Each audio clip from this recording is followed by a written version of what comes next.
everybody, it's Trigger-Bar Philosopher. Welcome back out to the range. Today we got an exciting video we're going to be doing. We're going to be talking about 375 Remington Ultra Magnum. Should be a good time. Let's get to shooting.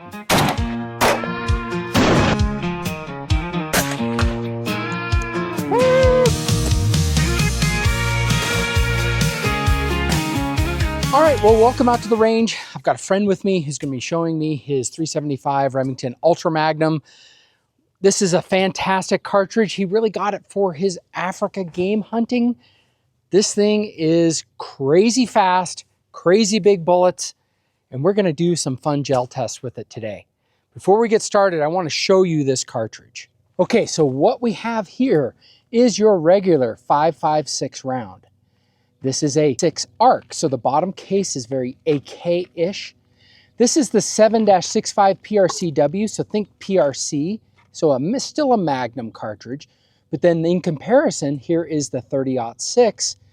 And then the big boy is the 375 Remington Ultra Magnum, or 375 Rum.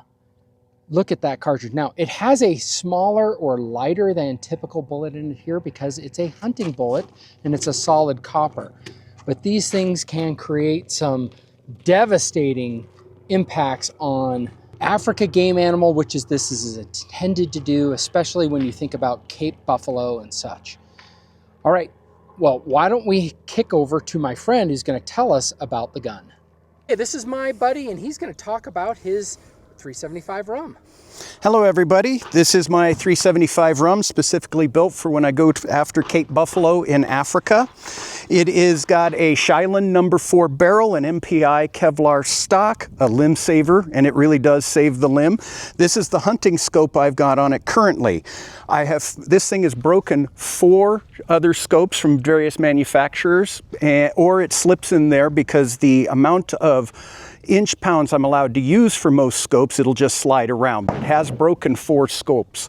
The one that it didn't break when I finally talked to Vortex was the Razor Gen 1 designed for the military. The other thing that I've done is to try and keep it from sliding in, I actually put double rings on it once, and all that happened is the screw mount sheared off and hit me in the head, and I have another story following that. We then took this 8-pound rifle, 8.5-pound rifle, and we added weights so that it would balance in the hands for ease of flow, so it is actually a hunting rifle designed to be shot offhand if needed. The bullets I'm using, these are the 2 different ones. I have a 300 grain Nosler AccuBond and a 248 grain Hammer Hunter. The Nosler AccuBonds I get to about 2650. I started seeing pressure signs at 2700, and the Hammer Hunter I get to about 3000 feet per second. At 3100 I started seeing pressure signs. I use the Gen 1 Razor to sight in and do groups. This is a sub-MOA rifle. It will shoot at about 3/4 of an inch when I am shooting with the Razor on it, the Vortex, at 20 power at 100 yards. So usually keep it sighted at 200. Some of the experience that I've had with this is I have shot the 300 grain AccuBond at Whitetail in Missouri at 100 yards, and it put a hole in, put a hole out, and the deer fell over.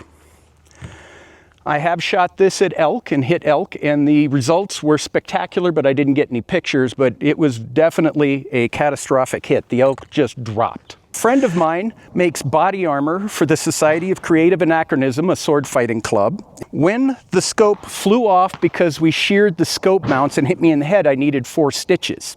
So I went to my buddy and said, "Do you have a plan for this?" And he took a piece of stainless steel and put a complex curve this way and this way, so it actually fits my forehead just fine. And so I can wear this when I'm shooting zoomed in.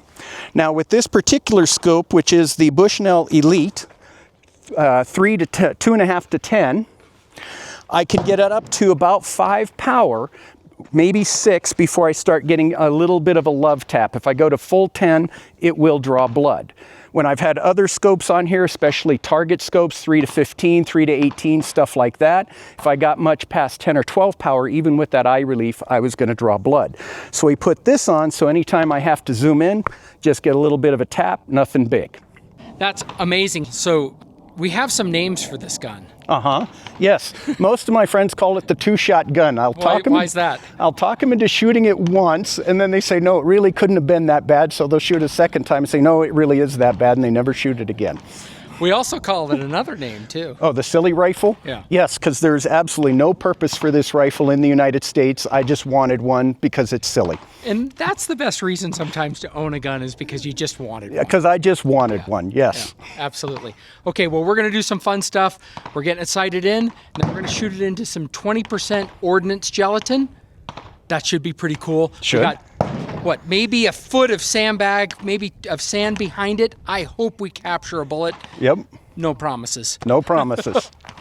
This is our gel setup. We got the 16 inches of 20% ordnance gelatin, and then we got a couple of sandbags. I don't know where we get the sand around here. At any rate, we got 2 sandbags. Hopefully we catch this. We should have a decent chance, I'm hoping, with the sand. We've got it zeroed pretty well. That's where it started and that's where it's at. We are good to go.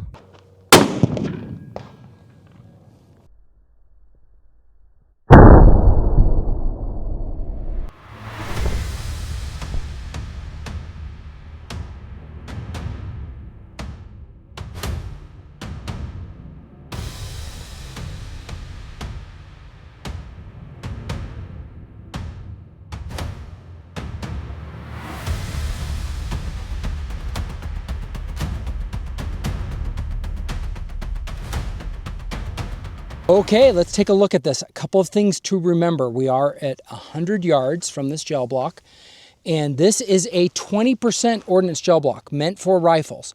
So imagine whatever is happening in this 16 inches is going to happen in twice that. Now, let's just take a look at what damage was done. Holy freaking cow, look at that. It just exploded. You can see it widened out and started doing that corkscrewing that you see when you get kind of a traditional hollow point ammunition. And then it just absolutely exploded. And we got copper fragments. Here was one that was found in the sandbag. Looks like a pedal that came off, but that pedal continued on through it. We're still looking for the core. We're going to have to do some investigation. Well, let's get to that. Wow. We want to dig the sandbag out? I did not make it through to the second sandbag, so I'm just going to dump the sandbag. Yeah. All right, just taking a look at the backside. I think we have, I don't know, we're having a hard time finding the main bullet in the sandbag. We didn't catch it, but we have 1, 2, 3, maybe 4 exit wounds from pedals and probably the core that we just couldn't find in the sandbag. Okay, just taking a look at the velocity measurement of that bullet, it went 2,993.9 feet per second. We've shot 3 shots now with this, and the average is 3,003.6. The energy foot-pounds in this is close to 5,000 energy foot-pound, kinetic energy, so 4,967.1. Pretty freaking awesome. So next up, for comparison, we're going to shoot a 30-06 round into that gel block. We just want to make sure people see and understand the power that we just saw. Because it's a 20% ordnance block, it doesn't really show what people are used to with the typical 10% that's used a lot on YouTube. This 20% is what's used for NATO. Of course, this is clear ballistics versus organic gel. We're not going to get into that. Next up, we got a Tikka.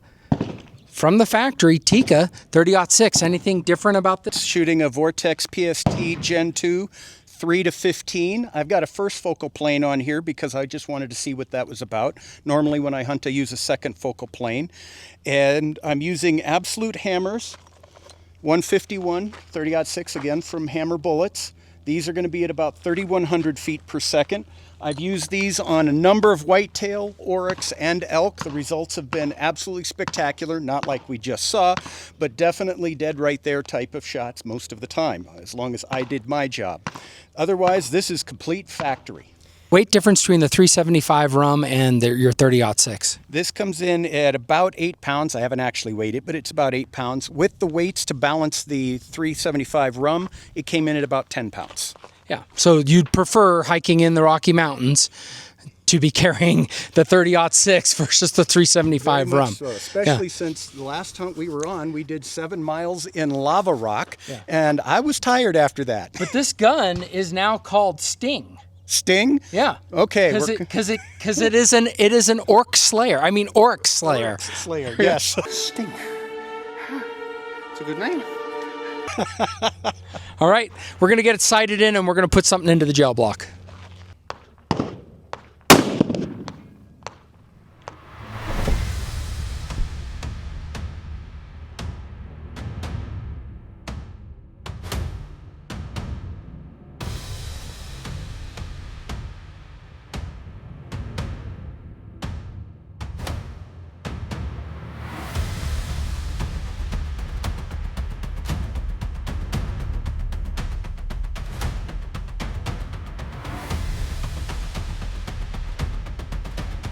All right, well, let's take a look at this one. It is the top round here, and it was on the side. We got gel tearing. Again, that's 20% gel block tearing here.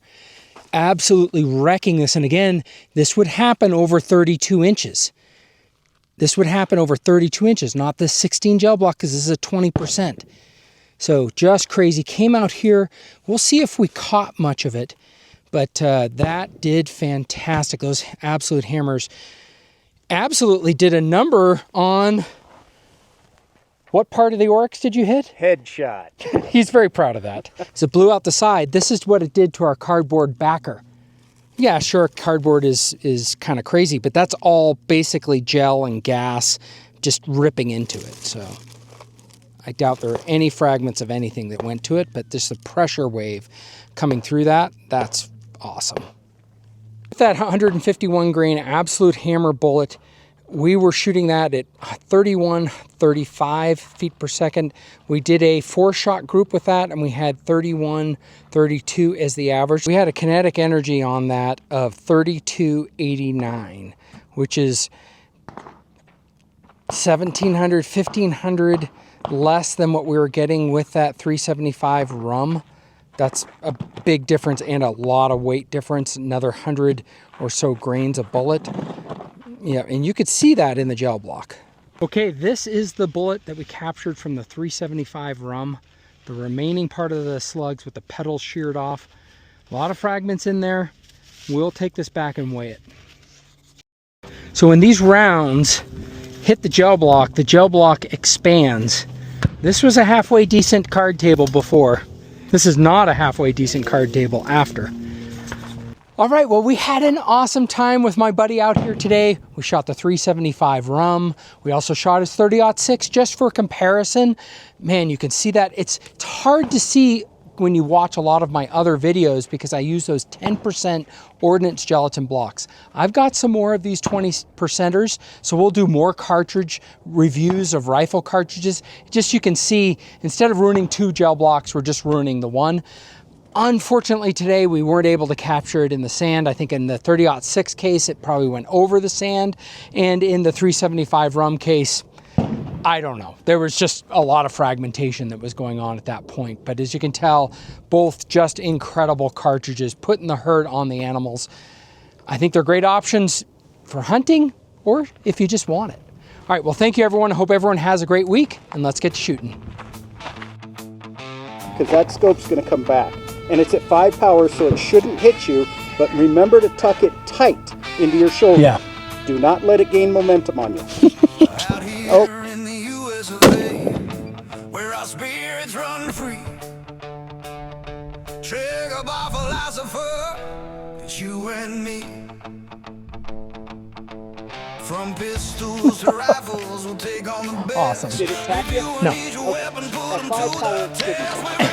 And I was back far enough. Oh, you went way back?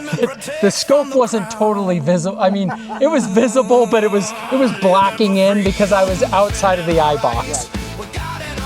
Just to be safe. From the